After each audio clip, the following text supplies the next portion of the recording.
What if the person you were supposed to become is still out there, watching you from some parallel version of your life, shaking his head because you settled?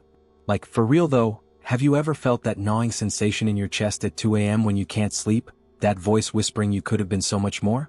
Not in some fantasy way, but in a brutally honest, mirror straight to your soul kind of way? Because here's the thing, bro. Most dudes walk around carrying this invisible weight, this regret that they never really pushed past their own limits. They stopped right before the breakthrough.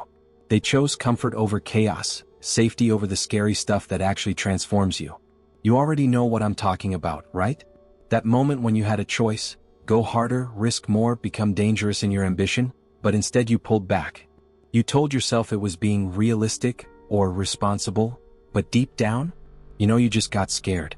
Scared of failing, scared of what people might say, scared of discovering you might not be as capable as you thought. So you stayed small. You stayed safe. And now you're living with this low-key torture of wondering what could have been if you just had the guts to go all in. The worst part? It's not even about money or status or any of that surface-level stuff. It's about potential, man. It's about knowing you had something inside you, some spark, some raw capability, and you let it die out because maintaining it was too uncomfortable. Because growth is messy and painful, and it requires you to basically destroy the current version of yourself to build something better. And most guys? They're not willing to pay that price. They'd rather coast, rather scroll, rather numb themselves with whatever keeps them from facing that uncomfortable truth. But here's what nobody tells you. That regret doesn't go away. It compounds. Every year you don't act on it, it gets heavier. Every birthday that passes where you're still the same person doing the same things, thinking the same small thoughts, it eats at you. You start seeing younger guys lapping you, going after what you were too scared to chase, and it stings in a way that nothing else does. Because it's not jealousy, it's recognition. You're looking at who you could have been if you hadn't hit the brakes on your own evolution. And look, I'm not here to make you feel bad. Real talk, that's not the move. But I am here to shake you a little, to make you uncomfortable enough to actually do something about it. Because the truth is, you're still here. You're still breathing. Which means the game's not over yet. That version of yourself you were supposed to become? He's not gone. He's just waiting for you to stop making excuses and start making moves. You've felt this before, haven't you? That hunger underneath all the noise and distraction? That part of you that refuses to accept mediocrity even though you've been feeding it for years? Fika Kamigo 80 final, because what you're about to discover might be exactly what you need to finally bridge that gap between who you are and who you're capable of being. Because here's the reality nobody wants to say out loud. The reality nobody wants to say out loud is that you've been playing at half speed while pretending it's your best effort. But yo, real quick, if what I just said hit different, if you felt that in your chest, do me a solid and hit that like button. Not for the algorithm or whatever, but because it's basically you telling me, yeah, this resonates, keep going with this. Because here's the deal. Channels that dig into this psychological stuff, that actually challenge you instead of just entertaining you, they're rare. Most content out there is designed to make you feel good, not to make you grow. And I'm out here trying to create something that genuinely shifts your perspective, that gives you that clarity you've been searching for at 2 a.m. when you're spiraling. And if you're not subscribed yet, honestly, you should be.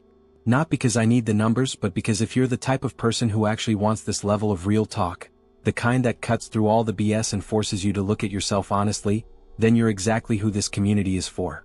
Hit that subscribe button so you don't miss when we go even deeper into this stuff.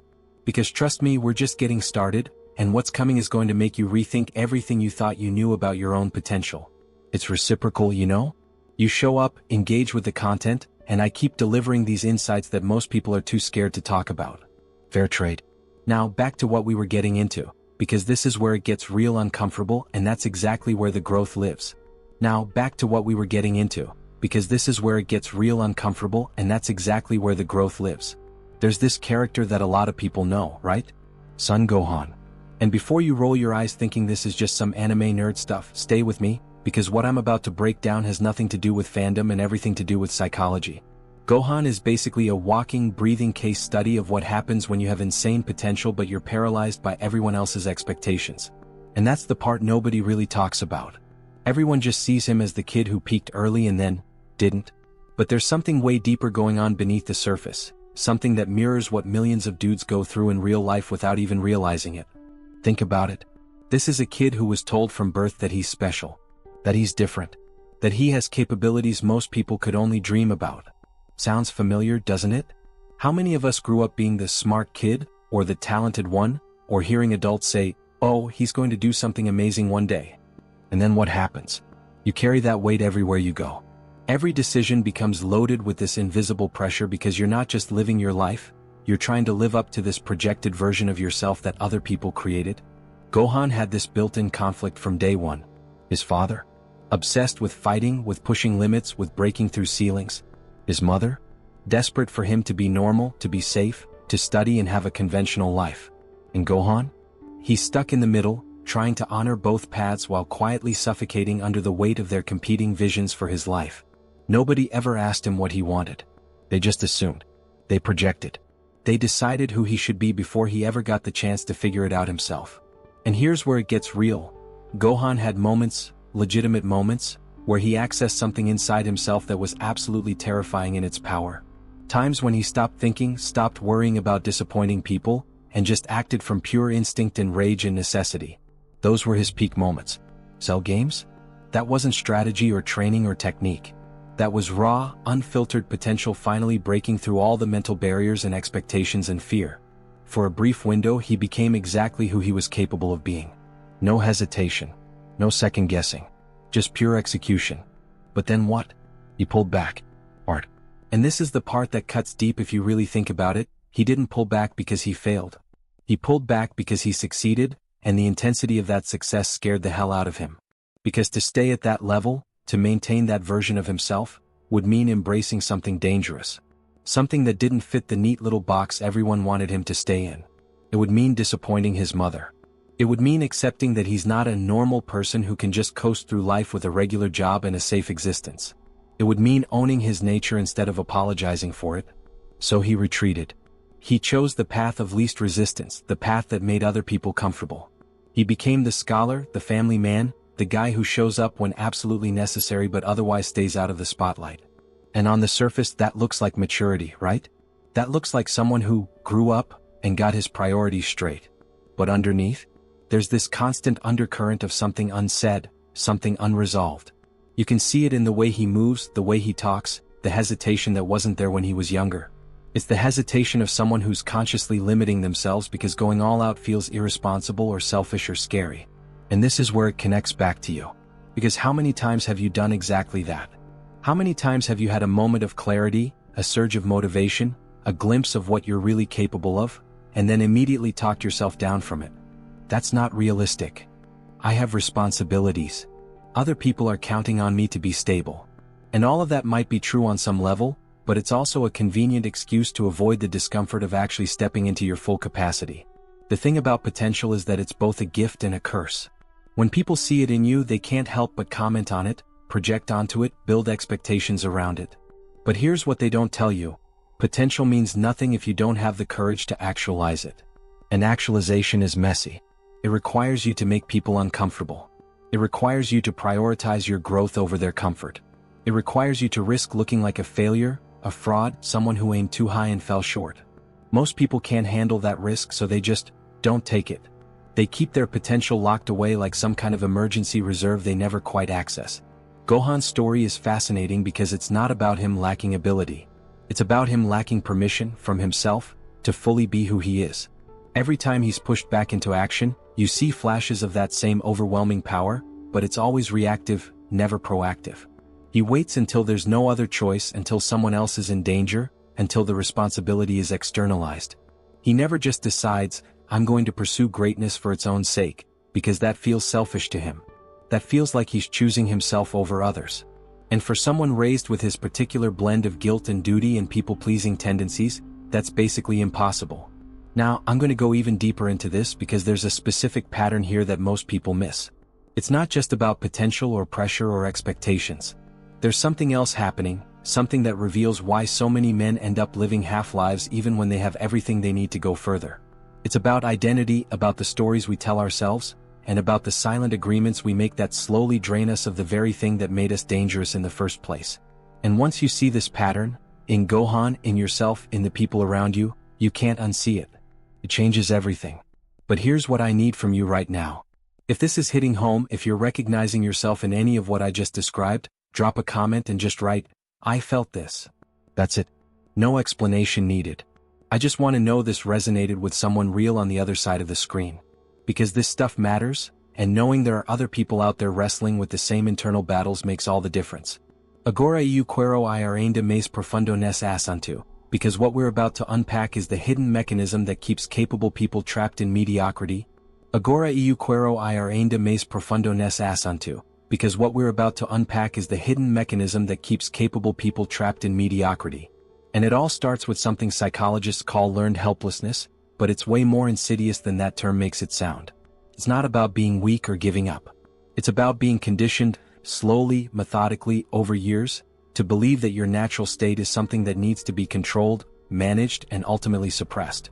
Let's break down what actually happened to Gohan on a psychological level, because this is where the real revelation starts to crystallize. From the moment he was born, he was placed in impossible situations. We're talking about a literal child being thrown into life or death scenarios where the fate of entire worlds hung in the balance. That's not normal development. That's trauma disguised as destiny. And here's the kicker.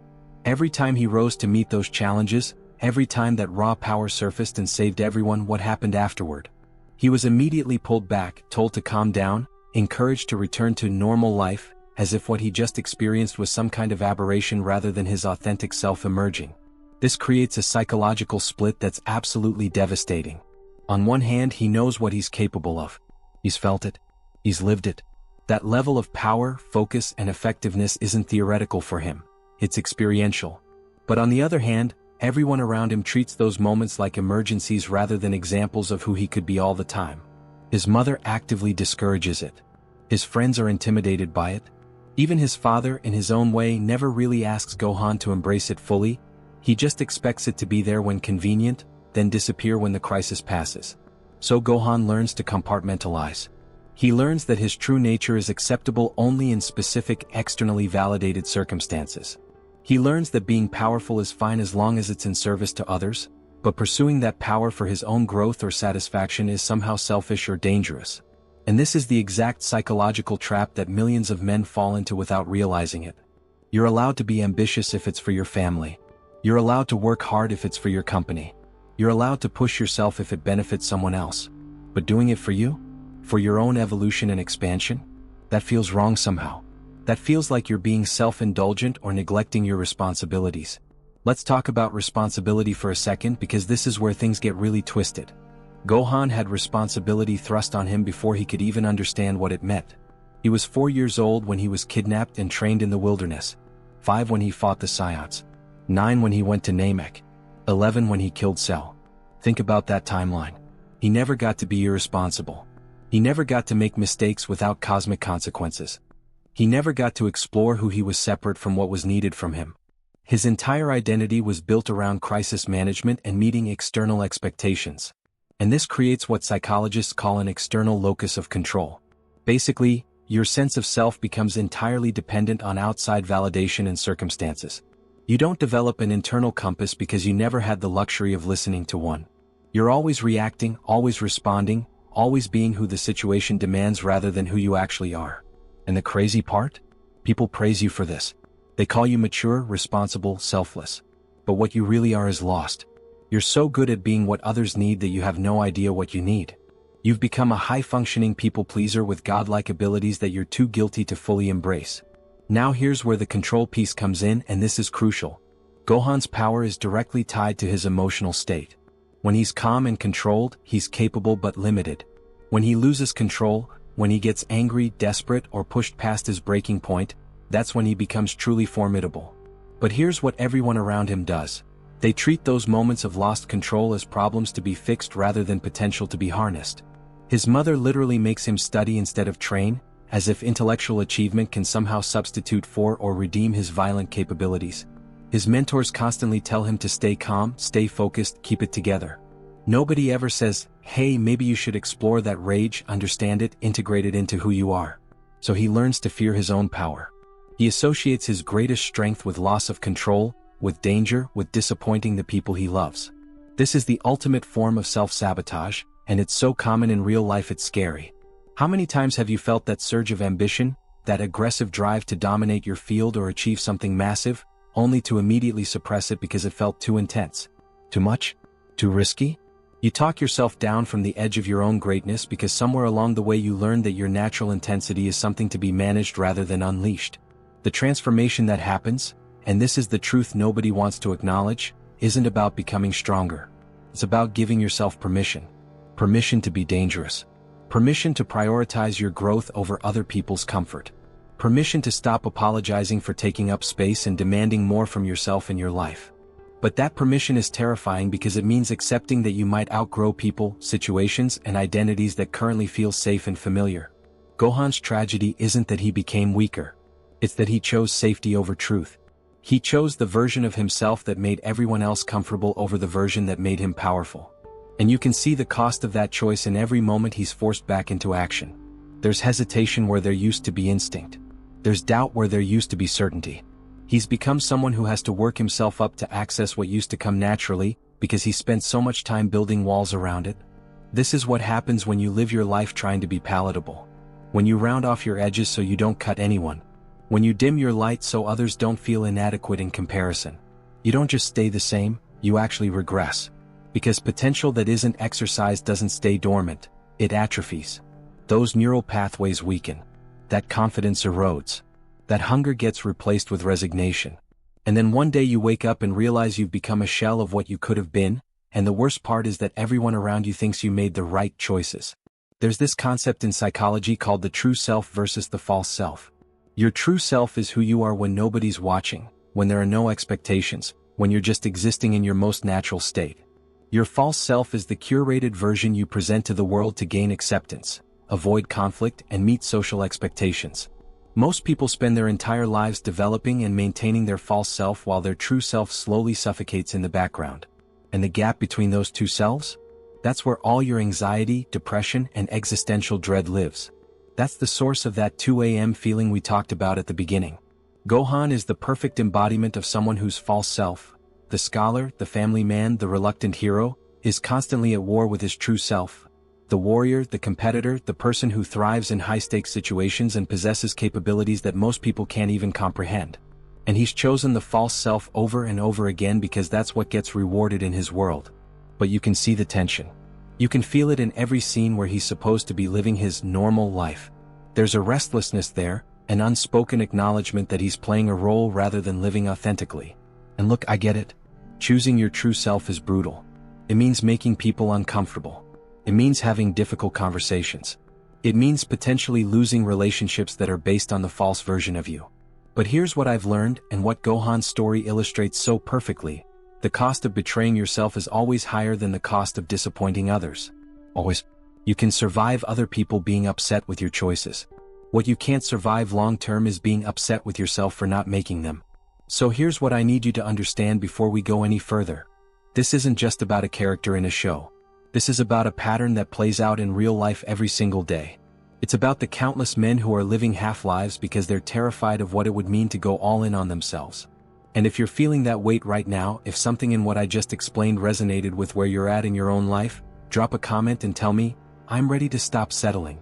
Because I need to know who's actually serious about this transformation stuff versus who's just here for entertainment. And trust me, what's coming in the final part of this is going to challenge everything you thought you understood about potential, about growth, and about what it actually takes to close that gap between who you are and who you're capable of becoming. So stay locked in because this is about to get even more intense. So here's where things get uncomfortable, and I mean really uncomfortable. Because we need to talk about what actually happens inside your head when you live with untapped potential for years. It's not just regret. It's not just, oh well, maybe I could have done more. It's way darker than that. It's a slow-burning psychological erosion that affects literally every area of your life, and most people don't even recognize it's happening until they're so deep in it that climbing out feels impossible. Let me paint you a picture of what this looks like in practice. You wake up, and for the first few seconds before your brain fully boots up, there's this brief moment of possibility. Like anything could happen today. But then reality kicks in, and with it comes this crushing weight of all the days that came before where nothing changed. Where you did the same things, thought the same thoughts, stayed in the same lane. And that weight? It's not just about what you didn't do yesterday.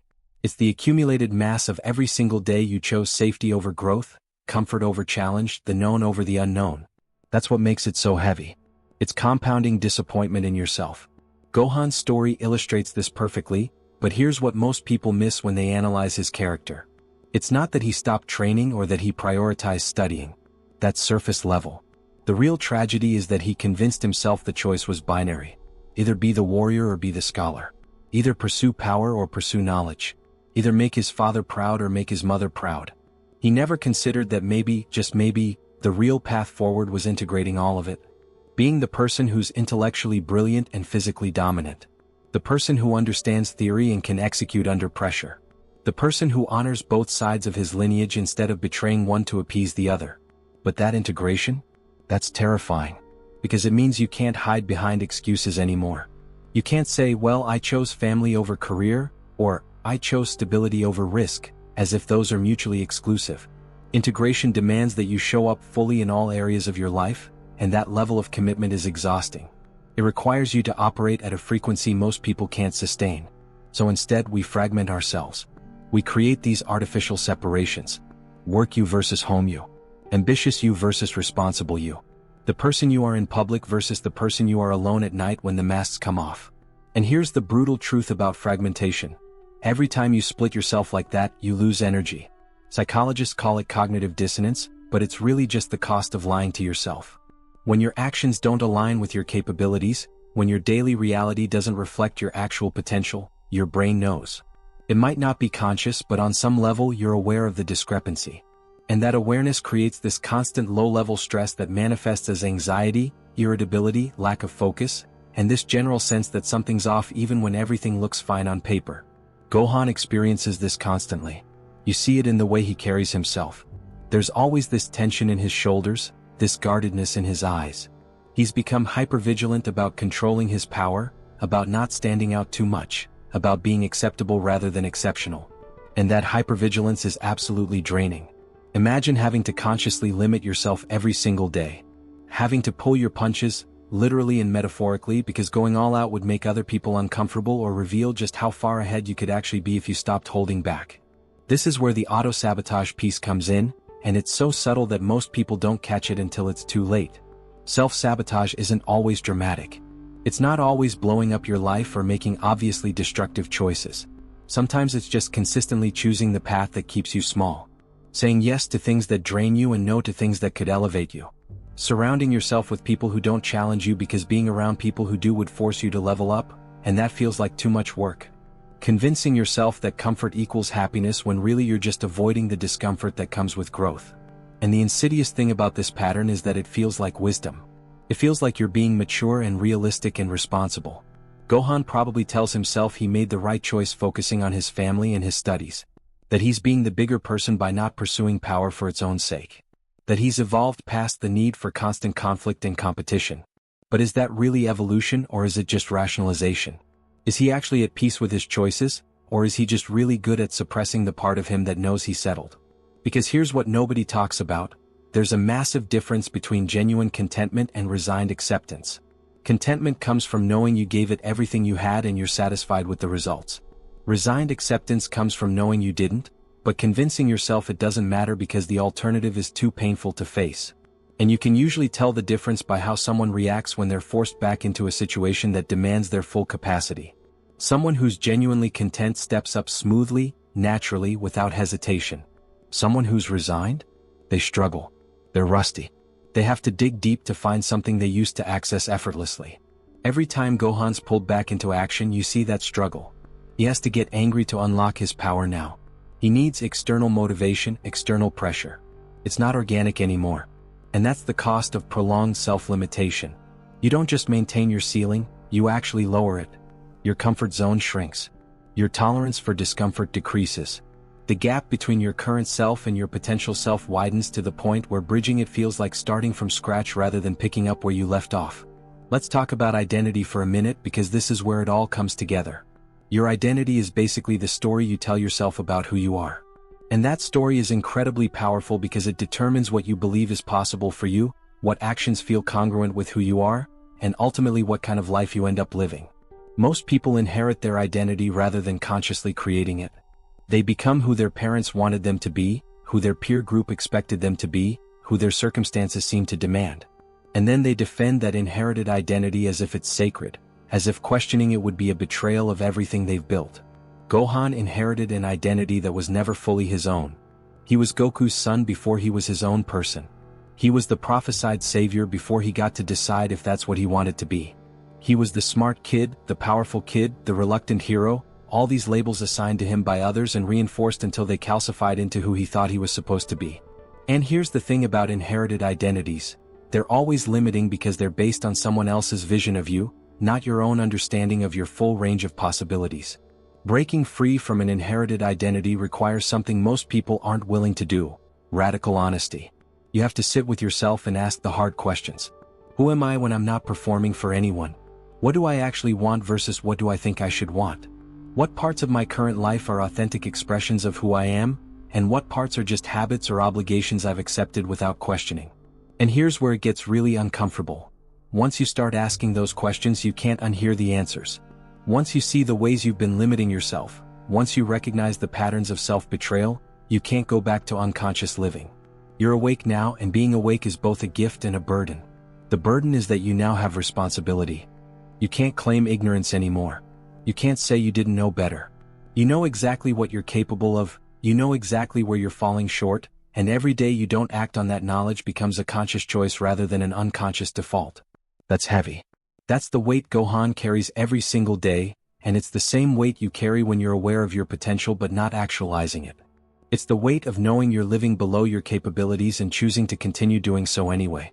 But here's what I need you to understand, and this is crucial: that weight doesn't go away. It doesn't get lighter with time. It gets heavier.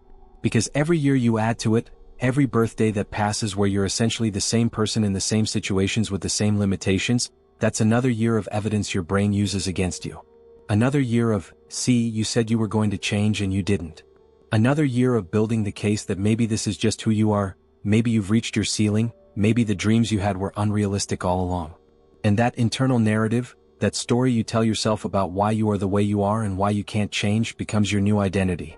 You shift from, I'm the person with so much potential, to, I'm the person who had potential but never used it. And that shift, that's when the real damage happens. Because once you accept that narrative, once you identify as someone who settled, it becomes a self-fulfilling prophecy. You stop even trying to break through because you've already decided it's not who you are anymore. Gohan is stuck in this exact space. He's not the fighter he used to be, but he's also not fully the scholar or family man either, because there's always this undercurrent of his warrior nature that won't completely die. He's in limbo, straddling two worlds and fully belonging to neither. And living in that in-between space is psychological torture because you're constantly reminded of what you're not doing, what you're not being, what you're not becoming. You're too aware to be unconscious but not committed enough to be free. And that's where most people end up. Aware enough to be dissatisfied but not courageous enough to do anything about it. Conscious enough to know they're settling but too invested in their current reality to blow it up and start over. So they cope. They rationalize. They numb themselves with whatever works. Work, relationships, substances, entertainment, anything to avoid sitting with that uncomfortable truth. But here's what I'm about to show you, and this is where everything shifts. Because there's a way out of this, but it's not what you think. It's not about suddenly finding motivation or getting inspired or having some dramatic transformation moment. It's way more subtle than that and way more powerful. And once you understand this mechanism, once you see how transformation actually works versus how we think it works, everything changes. The path forward becomes clear, and more importantly, it becomes possible. If you felt every word of what I just laid out, if you recognize yourself in this psychological trap, drop a comment right now and just say, I see it now. Because what's coming next is the part that actually gives you the roadmap out, but I need to know you're still with me and you're ready for what comes next. Alright, so here's the thing nobody wants to say out loud, and this is the core of everything we've been building up to. The reason Gohan's trajectory hits so hard, the reason it feels so personal even though we're talking about a fictional character, is because it exposes a truth that most people spend their entire lives avoiding. The biggest threat to your potential isn't external circumstances, bad luck, or lack of opportunity. It's the story you tell yourself about why staying small is actually the noble choice. Let me break this down because it's more complex than it sounds. Gohan didn't fail because he was weak or lazy or incapable. He failed because he convinced himself that restraint was virtue. That holding back was maturity. That choosing a normal life over an extraordinary one was somehow more enlightened, more evolved, more morally correct. And our society reinforces this narrative constantly. We're told that ambition is selfish, that pursuing greatness is ego-driven, That being content with less is wisdom rather than what it actually is. Fear dressed up in philosopher's clothing. Think about how we talk about people who go all in on their potential. We call them obsessed, workaholic, selfish, unbalanced. We question their priorities, their relationships, their mental health. There's always this underlying judgment that suggests something's wrong with them for wanting more, for pushing harder, for refusing to settle into comfortable mediocrity. And that social pressure is incredibly powerful because humans are tribal creatures. We're wired to care what the group thinks, to avoid being ostracized, to maintain belonging even if it costs us our individuality. Gohan felt that pressure from every direction. His mother explicitly wanted him to be normal, to abandon his warrior nature in favor of academia and conventional success. His friends couldn't relate to his level of power, which created this inherent separation he couldn't bridge without making them uncomfortable. Even the people who needed his strength only wanted it on their terms, during crises, never as a permanent state of being. So he learned to apologize for his capabilities. He learned to minimize himself to fit into spaces that were never built for someone of his magnitude. And in doing so, he didn't just limit his growth, he actively participated in his own diminishment. And this is where it gets really messy, because here's the question nobody wants to answer. Was Gohan wrong?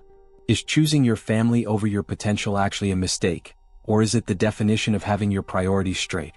Is dedicating yourself to being a good father and husband actually settling, or is it the most mature thing you can do? And here's why this question is so uncomfortable. There's no clean answer. Both things can be true simultaneously. You can be making a choice that's loving and responsible while also betraying the fullest expression of who you are. Those two realities can coexist, and that's what makes this so psychologically devastating. Because if it was simple, if pursuing your potential was clearly right and abandoning it was clearly wrong, then the decision would be easy. But it's not simple. There are real costs to both paths. If Gohan had continued pushing his limits, training constantly, maintaining that edge, what would that have cost his family? How much would his kids have seen him? How present could he have been for his wife? Those are legitimate concerns, and dismissing them as excuses ignores the genuine complexity of adult life where multiple good things compete for limited time and energy. But here's the flip side that's equally true. What does it cost his family to have a father and husband who's living a half-life?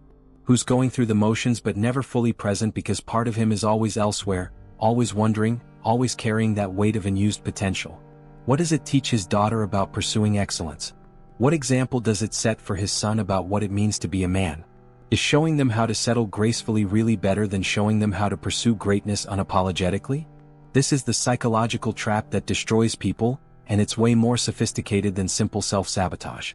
It's the trap of false dichotomies. The belief that you have to choose between being powerful and being loving, between pursuing excellence and being present, between honoring your nature and honoring your responsibilities. And the really insidious part is that once you accept this false choice, once you buy into the idea that you can't have both, you've already lost. Because you're not making decisions based on what's actually true, you're making decisions based on a limited framework that was probably installed in your head by people who never achieved what you're capable of achieving.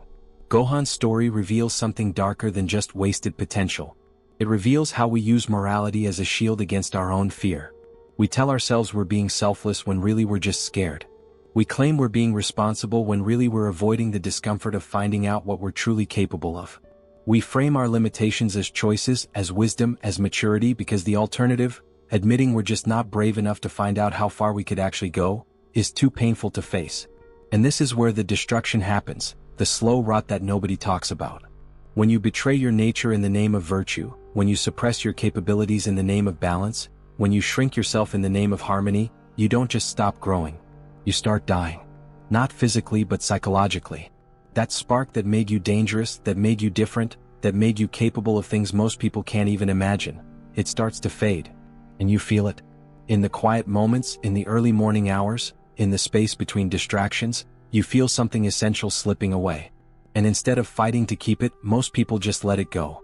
They tell themselves it's natural, it's aging, it's maturity. But it's not. It's surrender disguised as acceptance. What makes Gohan's situation so tragic isn't that he lost his power. He didn't. The power's still there, dormant, waiting. What's tragic is that he lost his relationship with it. He no longer trusts it. He no longer has easy access to it. He's become estranged from the most potent part of himself, and that estrangement colors everything else in his life. You can see it in his eyes, in his posture, in the way he moves through the world. There's a resignation there, A quiet defeat that has nothing to do with any battle he's lost and everything to do with the war he stopped fighting against his own limitations. And here's the thing that's gonna mess you up if you really think about it. Most of the people in Gohan's life probably think he made the right choice. His mother's proud. His wife's happy. His kids are safe and provided for. By conventional metrics, he's successful. He's educated, employed, responsible. He shows up when needed. He's the definition of a good man by society's standards. But is he the man he was meant to be? Is he living in alignment with his deepest nature, or is he performing a role that everyone else is comfortable with while slowly suffocating the parts of himself that don't fit the script? This is the question that haunts every man who's ever felt that gap between who he is and who he could be. And the scariest part is that you can live your entire life in that gap. You can have a good career, a loving family, financial stability, all the markers of success, and still feel that gnawing emptiness that comes from knowing you never really went for it. You never really tested your limits. You never really found out what you were capable of when everything was on the line and you had nothing left to lose. Gohan knows this feeling intimately. Every time he's forced back into action, every time circumstances demand that he tap back into that dormant power, there's this moment of recognition. A moment where he remembers what it feels like to be fully alive, fully engaged, operating at maximum capacity. And then, inevitably, the crisis passes and he goes back to his regular life. Back to the role. Back to the performance. Back to pretending that the rush he just felt, the clarity he just experienced, the sense of purpose that flooded through him, that none of that matters as much as maintaining the status quo. And maybe that's the most disturbing revelation of all. That comfort can be a prison just as effective as any external constraint. That safety can be a form of slow death. That the life everyone tells you to want, the stable job, the quiet existence, the absence of risk and chaos and uncertainty, that life can be its own kind of torture for someone whose nature demands more. For someone built for intensity, for challenge, for operating at the edge of their capabilities, a comfortable life isn't peace. It's stagnation wearing a pleasant mask. But here's where it gets really complicated, and this is what keeps most people stuck. What if you're wrong? What if you blow up your comfortable life chasing some romantic notion of living up to your potential, and it turns out you were just being selfish and immature? What if the grass isn't greener? What if the pursuit of greatness costs you everything that actually matters, and you end up alone and full of a different kind of regret? These fears are legitimate, and they're the reason most people never make the leap. The unknown is terrifying, and at least current dissatisfaction is familiar. So people stay. They stay in jobs that don't challenge them. Relationships that don't inspire them. Routines that don't fulfill them. And they tell themselves they're being smart, being realistic, being responsible. And maybe they are. Or maybe they're just scared. And maybe both things are true. Maybe wisdom and cowardice look identical from certain angles. Maybe there's no way to know which one you're experiencing until you're looking back on your life from the end, when it's too late to change course. Gohan exists in this ambiguous space, and that's why his story resonates so deeply. He's not a cautionary tale with a clear moral. He's a mirror reflecting back the complexity and confusion that comes with having genuine potential and no clear guidance on what to do with it. He's the embodiment of the question every capable person eventually faces. Do I honor who I am or who everyone needs me to be? And the brutal truth is that sometimes those two things are incompatible, and choosing one means betraying the other, and there's no version of this where you don't lose something valuable. That's the weight he carries. That's the weight you carry if you've ever felt this tension. And it doesn't resolve neatly. It doesn't go away. It just becomes part of the landscape of your inner life, this constant low-level awareness that you're not living at full capacity and you've made peace with that even though it slowly kills you. And the question isn't whether that's right or wrong. The question is whether you can live with it. Whether you can look at yourself honestly and accept that this is the choice you're making day after day after day. If that tension is something you know intimately, if you've been living in that space between who you are and who you could be, I need you to leave a comment right now. Just write, I feel this weight. Because what I'm about to show you next is how some people actually navigate this impossible choice without destroying themselves in the process. Look, if you made it this far, you're not here for entertainment. You're here because something in this hit different, because you recognize yourself in this struggle, and because you're tired of living with that gap between who you are and who you know you're capable of becoming. And that matters to me for real. This channel isn't about surface-level content or quick dopamine hits. It's about digging into the psychological stuff that actually changes how you see yourself and your life. The kind of conversations most people avoid because they're uncomfortable, but that's exactly why they're necessary. So if you vibe with that approach, if you want more of these deep dives into what really drives human behavior and how to break out of the patterns keeping you stuck, hit that subscribe button. because I'm putting out content like this consistently, and you don't want to miss it when the next one drops. And yo, if this video resonated with you on a real level, leave a comment right now and just say, "This one hit home." I read every single comment, and it helps me understand what's landing with you guys so I can keep creating stuff that actually matters. Plus, it builds this community of people who are serious about growth, not just consuming content passively. That's the vibe we're cultivating here. Also, smash that like button if you appreciated the depth we went into today. It helps the video reach more people who need to hear this message, people who are stuck in that same psychological trap and don't even realize it yet. Your engagement literally determines whether content like this survives or gets buried under algorithm noise, so it makes a difference. And listen, we're not done with this topic. There's a video right here that takes this conversation even further, breaks down the actual mechanisms for bridging that gap we've been talking about. So click that, keep this momentum going, and let's continue this journey together. I'll see you there.